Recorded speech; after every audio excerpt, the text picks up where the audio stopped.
Tonight, we continue our First Peter series. And when I was kind of mapping out this series, this was the one passage that I was scared of. I'll admit it. I was scared of it, and yet here I am, and it's what I've got prepared, so it's what you're getting. But Peter, throughout this, has said we are elect exiles. We are different than the world around us, and so we should act different. He says, you are chosen, you are beloved, you are redeemed by God, and those of us who know that, we should live our lives in different ways. And so Peter's been taking around different relationships that we have and talking about how we should live differently. He says, when your relationship with Gentiles, with people who are not Christians, not part of the faith, he says you should live as the example that they would want to be like. We talked a couple of weeks ago about how Peter says that we should interact with our government, how we are to be subject to them, but we talked about what that subjection means and how we should interact and still live out our faith in the political world. And tonight we're going to look at a very particular relationship that Peter turns to say this is how we live as elect exiles, and that relationship is that of marriage.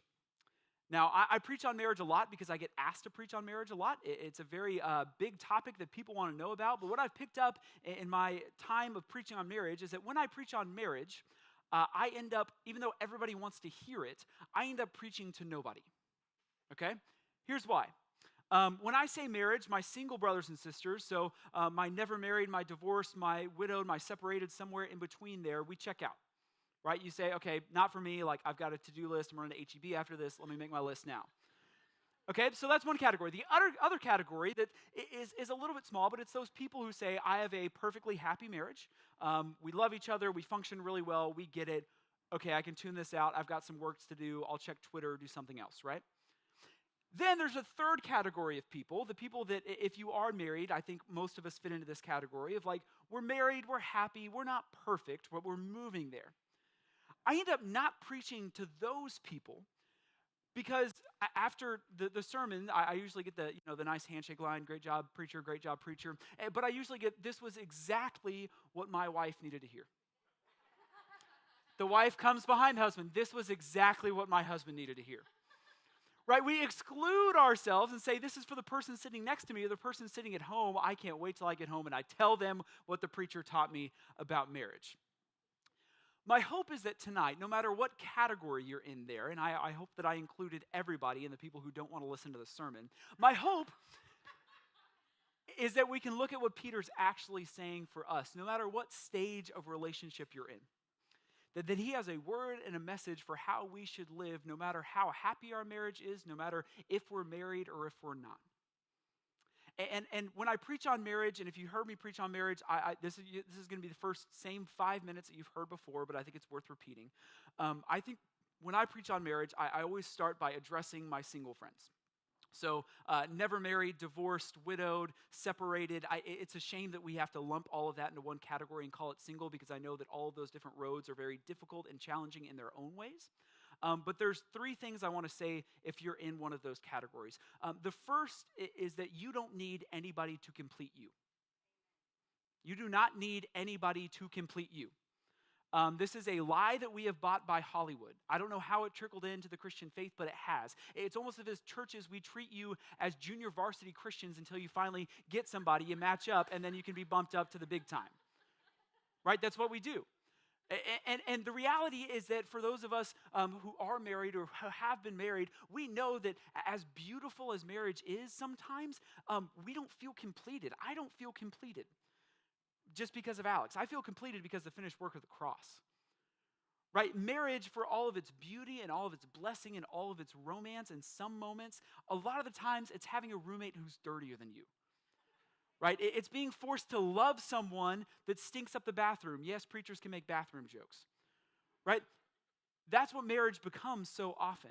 It's not a completion. It's not as soon as I stand at an altar somewhere and say I do that magically then God loves me more and I'm complete and perfect. It's the start of a different journey.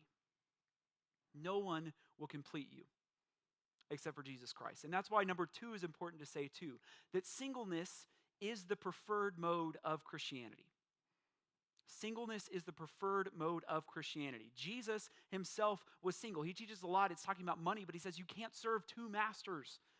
And those of us who are married, it oftentimes seems like we're serving two masters. We're serving our Lord, but we're also having our time divided because we're focusing on this spouse, this person that we have committed to loving, and that's difficult, and that takes time. Paul says in 1 Corinthians 7, he says, look, stay single if you can. He says, I'm single, stay this way. He says, unless you are literally burned up with passion, then it's okay to marry. But he says, if you're not, then stay single as I am single. You can devote yourself to the Lord. And so number 3 for my single brothers and sisters is that this vertical relationship needs to be right before the horizontal can. And a lot of people in our culture and our time get that backwards. They think, let me get married first, let me find that right person, and then when we have kids, we can work on this whole God thing. And I'll tell you, that's doable. You can do that, and there may be some married couples here who have journeyed through that, but it's a whole lot more difficult. Use your time of singleness to get your relationship with God right, because it's going to be very hard to forgive someone unless you know that you're forgiven. It's going to be very hard to love someone unconditionally until you realize how unconditionally you are loved. It's going to be hard to sacrifice yourself, your time, your talent, your gift for someone else until you realize who has sacrificed for you. Get that vertical relationship right before the horizontal. With that in mind, let's turn to 1 Peter chapter 3.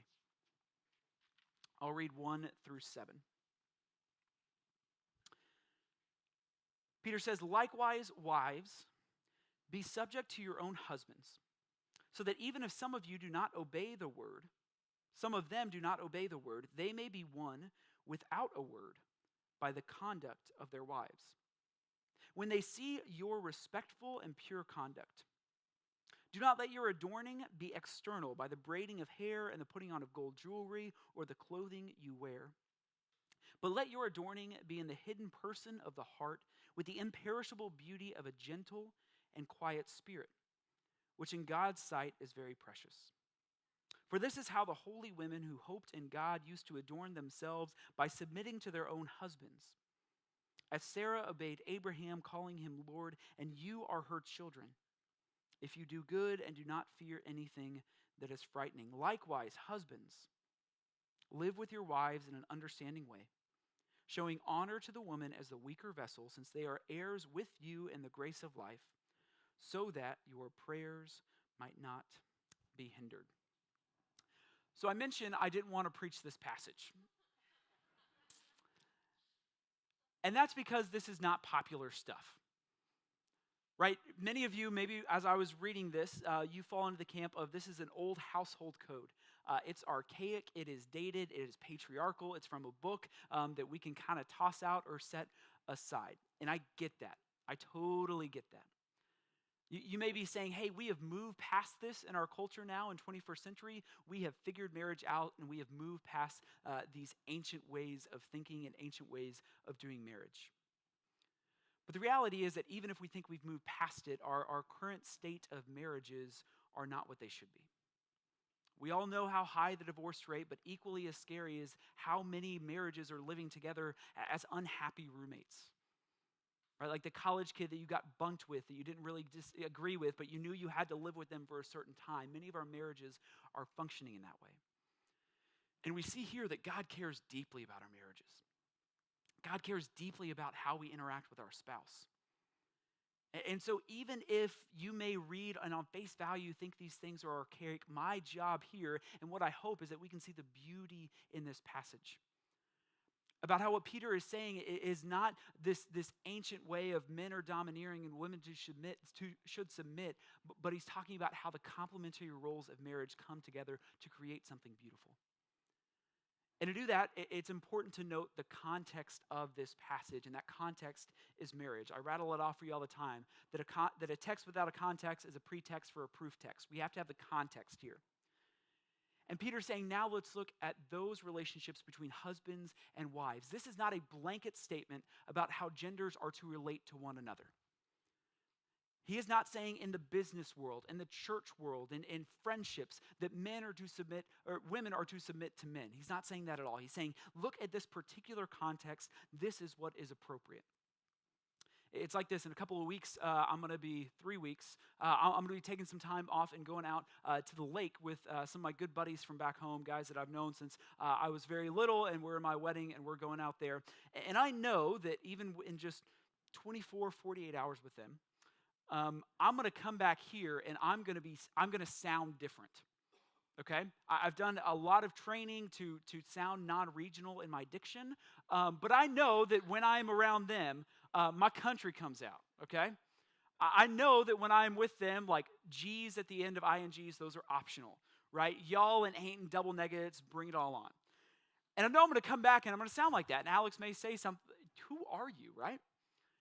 Because in that context around those buddies, I've learned how to talk, and then outside of that context, it's a little bit inappropriate. Or maybe you knew somebody in college, or maybe you had a son or a daughter who went off to do study abroad, right? Which is a fancy way of saying an extended vacation. And they go off for a couple of months. And they go to a place like England, right? And then they come back, and suddenly they're soccer fans, but it's not soccer, it's what? It's football. Right, and they've got this little British accent thing going on. You're like, where did you pick that up? And then at 2 o'clock, they want tea and crumpets. And you're like, bro, we're in Texas. It's Bluebell time. When they come back and they're in a different context, in a different setting, what they're doing, what they did in another context, seems out of place and inappropriate. What Peter's saying is, in the context of husband-wife marriage, this is how we should act. And the first directive he gives is just 4 words in, and I know that many of you checked out after that 4th word. What's that 4th word? Submit. Submit. If you tuned out, tune back in, please. So, this word, and I say this every time I preach on marriage too, if this word is taken by boys, not men, by boys, it can be an excuse to do some deplorable, despicable, evil things. And that's not at all what Peter is pointing to here. He's not saying that men, you can do whatever you want to your wives at all. The Bible actually says contrary to that any sort of abuse is grounds for divorce. What he's saying here is something different. This word submit in the Greek is hupotasso. There's 2 different meanings. I know you all knew that. There's 2 different meanings for hupotasso. One is a military meaning. It's the idea of a general, of people that a person that has a bunch of troops under them, and he says, you go here, you go here, you go there, period, end of story. That's all. There's no discussion, there's no conversation. This is what happens. Then there's a second kind of meaning for submit, hupotasso in the Greek, and that's the non-military meaning. This is the kind of meaning that we talked about a couple of weeks ago when we talked about how we as Christians should relate to our government. That Peter will say we should be subject to all earthly authorities. But remember, we talked about that submission, not in the context of Jeff Sessions' submission, where we just do whatever the government says because of the government. But what Peter is pointing to is that in a democratic system, which is different from his governmental structure, we can disagree. We can voice our opinions. We can be passionate about something that we don't agree with, and we can fight for it. And that still fits in with this idea of being subject to. That's that second meaning, the hupotasso. It means this: voluntary attitude. It's a voluntary attitude of giving in, cooperating, assuming responsibility, and carrying a burden. A voluntary attitude of giving in, cooperating, assuming responsibility, and carrying a burden. It's not saying, I'm going to do whatever you say because you told me to do it. It's a cooperation. It's a living, active, breathing relationship with all of its ups and its downs. It's not my way or the highway. It's our way together. Let's figure out which way we're going. That's the kind of submission that he calls us to. And what's interesting is that what Peter cites here is he says, you should act in this way that I'm telling you because of he says, the holy women who hoped in God. The holy women who hoped in God. What's interesting is that the women he would have been referring to here were the women of the Old Testament.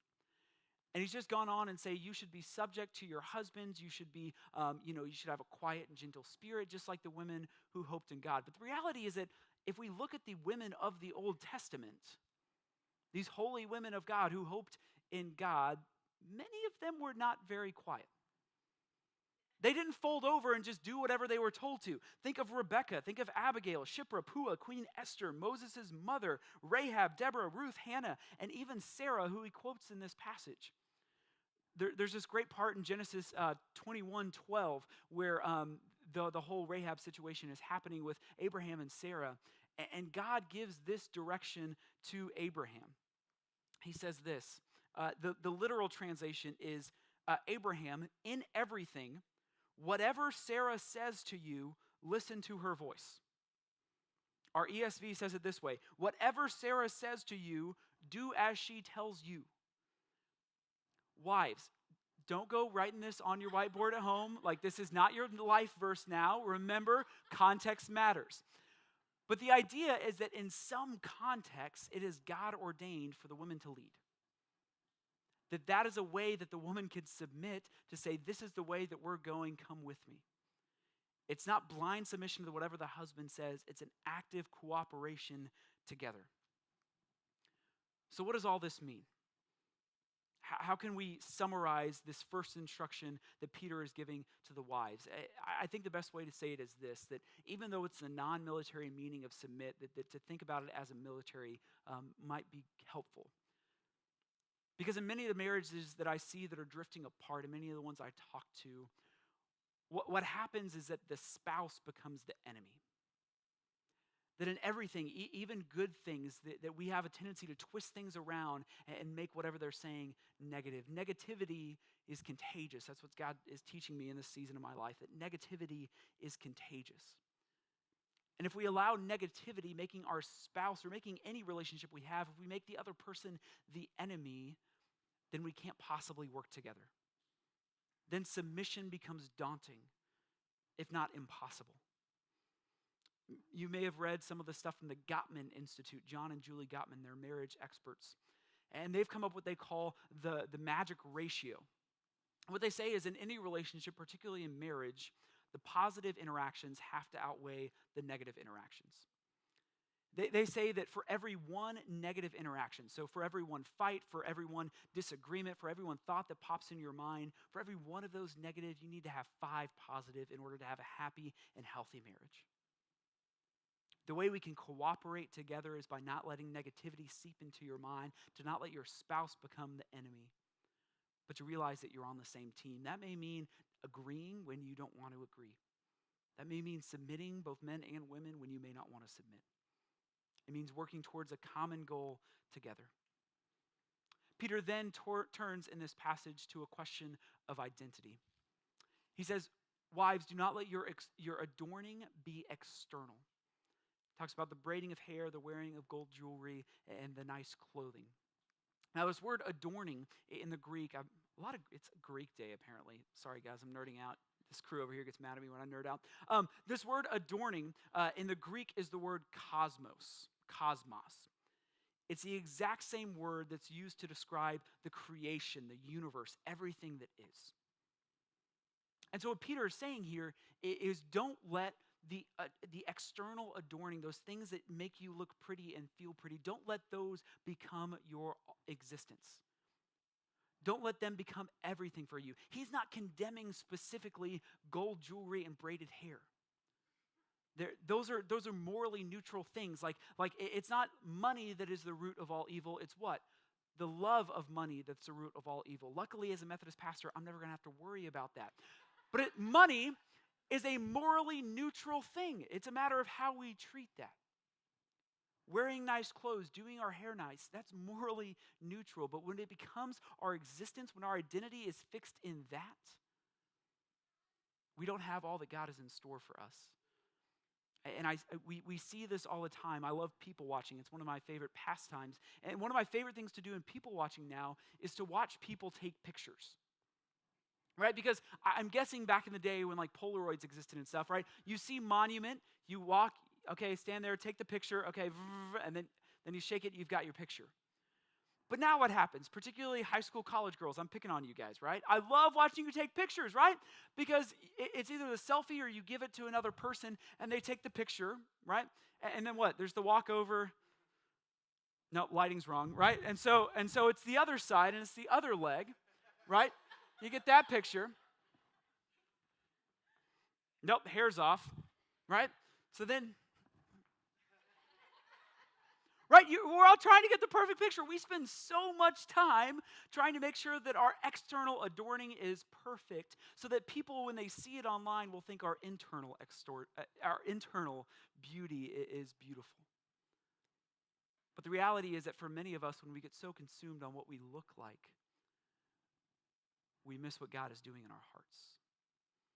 And that's what Peter's pointing, not only women, not only married women, but all of us to. He's saying, don't let your value, don't let your identity be fixed on the things that are external, but internal. He says this, he says, make sure that you have a quiet and a gentle spirit.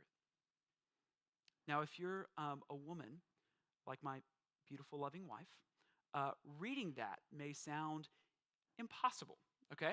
Right? The idea of being quiet and gentle for some women, like my loving, beautiful, perfect wife over there, not difficult. If you were to ask me to describe Alex, the first two adjectives would not be quiet and gentle, right? That's just the reality of it. That's who I married. That's who I love. There you go. Digging myself out of the hole as I dug myself in it. What Peter is saying here is not women, you need to be quiet and gentle and submissive in your personality. He's saying in your spirit. These both words, that they speak of meekness, that Jesus says, blessed are the meek. And this meekness is not being submissive. It's not being a pushover. It's using God's strength under God's control. That God gives you strength. God gives you the abilities. Use it under control. And the reason that Peter says, wives, you should act this way. I love the so that. So you hear me say that all the time. He says, so that if your husbands are not believers in the word, they may come to know by your conduct the word, the truth, Jesus Christ himself. He says, act in a way that your husband will notice your beauty. It's like this. So I am now on day 18 of Whole 30. If you don't know what Whole 30 is, it's a diet thing. It's trendy. It's relevant. That is, it's no grains. So no bread, no rice, no quinoa, none of that. No dairy, no sugar, no legumes, which apparently includes peanuts, which is a huge bummer. No alcohol and no fun, right? It's one of those things too. It's like CrossFit. Like if you do Whole 30 and you don't tell people you're doing Whole 30, are you really doing it, right? You know your CrossFit friends, right? If you're doing, I got a big amen for that. And so it's the opposite of Fight Club, right? Second rule of Fight Club is you don't talk about Fight Club. First rule of Whole 30 is you only talk about Whole 30. Here I am talking about Whole 30. Anyway, so I'm doing this Whole 30 thing and torturing my body for God knows what reason. Alex opted not to do Whole 30. She said, I'm not feeling that. I love my carbs way too much, so I'm going to pass on that. But for these past 18 days, I've done a lot of cooking. I spent a lot of time in the kitchen doing different stuff, making some fairly decent food. And every time I make something and I put it in front of Alex, she eats it. Right, because I'm making good stuff. Like we had swordfish a couple nights ago. We do ribeyes at least once a week. Like we're eating good chicken. We're eating really good stuff. I'm serving all of this, even though she's not on the diet, and she's eating it. She has every option to drive down the road and go to Whataburger or Chick-fil-A, but if there's a ribeye sitting in front of her, she's not going to say no. She's going to eat it because it's what's there. She's going to eat it because that's what's presented in front of her. That's what Peter's saying here. He's saying if you have a spouse who doesn't believe like you do, serve them love. Serve them forgiveness. Serve them peace in your household. Serve them submission. So that even if they don't believe it, if they're not a part of that lifestyle, they're going to eat that up because it's what's presented to them. With the idea that you don't even have to speak a word. By your conduct, others may see, even in your house, they may see the beauties, the riches that Christ has to offer us, the way he can change our lives and change our hearts. That's the so that. Okay, women, I've harped on you for like 20 minutes now. Let's turn to men. What does Peter say to the men? He starts off by saying this. Again, not a popular thing. He says, likewise, husband, live with your wives in an understanding way, showing honor to the woman as the weaker vessel. So this weaker vessel part, I know, gets people tripped up too. In everything that I've read, he's speaking very specifically to physical attributes. That the idea here is that generally, wives are not as physically strong as their husbands. Again, Alex can outbench me, yo. Like, I have no problem in admitting that, and that's okay here. But going back to that meekness part, what Peter is saying here is that husbands, harness your strength. Don't use your strength to scare, to intimidate, to force. Use it to love. He says use it to honor. This word honor here literally means to prefer. Prefer your wife. Prefer her over your buddy's wife who seems cooler. Prefer her over the wives that you see, over the women that you see on screens. Prefer her over going out with the boys. Make that decision to prefer her. In marital counseling, premarital counseling, I tell people all the time, love is not a feeling, it's a choice.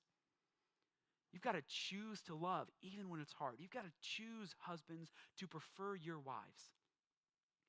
What that means is by honoring her, that sometimes, maybe most of the times, that means thinking of her needs over your own. That means not just saying my way or the highway. It means listening intently and letting her take the wheel sometimes. Alex and I have lived our marriage with what we call the 51-49 principle. I don't know who taught us this. It was not our idea, but if you want to cite me, go ahead. This 51-49 principle. The idea is that in every marriage, in every relationship really, decisions are 50-50. I know you're the people like, it's 100, it's 100, it's 100, 100. Like, no, that's 200%. That doesn't make sense. It's 50-50 in any decision. But at the end of the day, especially with big decisions, one person has to have the 51. That if there's a genuine disagreement and you can't come to a resolution, somebody has to have the 51. And Alex and I have found that in different decisions, either of us take the 51. So in moving back to College Station from Durham, North Carolina, and picking a house without seeing it in person, I got the 51 on that. In decisions about Grayson, when Alex was pregnant, when we were buying gobs of baby stuff, I gave her the 51 on that. It was from a place of honoring, from submission on both parts, that we could able to see, hey, you take the lead on this one. Hey, you take the lead on this one. That's what Peter is pointing us men to do. To harness our strength, to harness our influence, to listen to our wives intently, and to give her the trigger sometimes. All of it with the idea that all of the biblical authors, when they talk about marriage, it's this. Is that marriages are not meant to complete us. They're not meant to be perfect. They're not meant to be all of our joy and fulfillment here on this earth. They're meant to point us to the gospel. That in sacrificing, that in loving, that in giving of ourselves and putting our own needs aside, we get to act out what Jesus Christ did for us. That in coming down from heaven and coming to live in a world that was difficult but still being sinless, to die the death that we deserved and be raised again that we might be raised with him, we can reenact that each and every day in our marriages. And single friends, you don't have that opportunity to interact it there, but you have the opportunity to interact the gospel in every single interaction you have. You have the ability to reenact the gospel in your work relationships, in your church relationships, with your neighbors, to be selfless, to be giving, to show unconditional love to a world that so desperately needs to hear it. Let's be the kind of people that through our marriages, through our conduct, through our singleness, through our love of Christ, that the world around us, that even those people who live in our house that we call our spouses, come to know who Christ is. Let's pray.